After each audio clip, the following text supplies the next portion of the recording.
Chapter 12, Secrets. Dante Leban. I studied the general from afar. He was still quite young, and maybe that was why he did not pursue Lamare. He may not have the wisdom that older generals possess. It bothered me that our group was still here in the province, trading horses, when I knew that Kino's mother was out there keeping the boy away from the emperor. Was not overthrowing the empire the masked warrior's goal? Because if it were, then I could swear that the general had acted and reacted wrongly. Sometimes, I wished I had more power. Or maybe, instead of becoming a professor of power toning, I should have enlisted myself as a palace soldier. By now, I could have already been a general too. And I would have had soldiers following my commands. Instead, I waited for this general's orders. In truth, we believed in the same things, but the manner by which the orders were executed was something we did not agree upon. My aggressiveness would push me to pursue Lamare.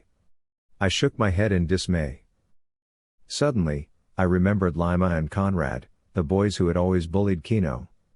Maybe, I could make good use of them. I may not have an army here, but the school could prove otherwise. I had to speak to the general. The lanky general was inspecting the new horses. He was oddly stroking his chin again, the way he usually did when in deep thought. "General, may I have an ounce of your time?" I asked.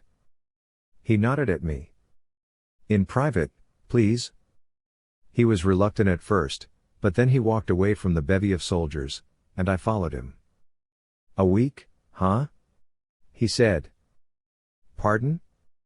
"A week before you finally break your silence and dissent," he said. I flushed. This man had always managed to read my thoughts. It was such a shame that I still underestimated him at times. "I'm sorry, General. I share the masked warrior's objectives. But I think that from this point forward, I may have to go back to where my heart lies," I said. "To where?" "Canella. Back to teaching."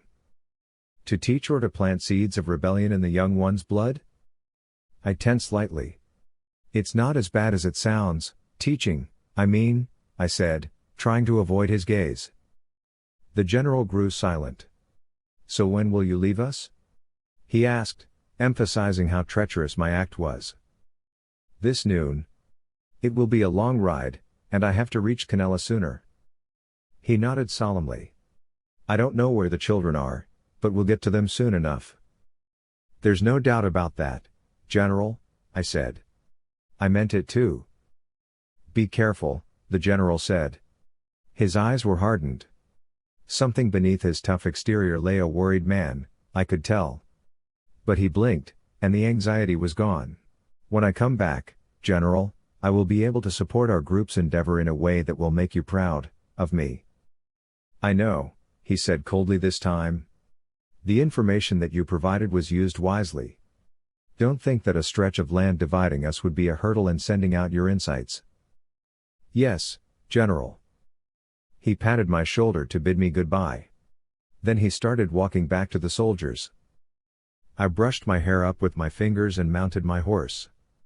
There was no reason left for me to stick around.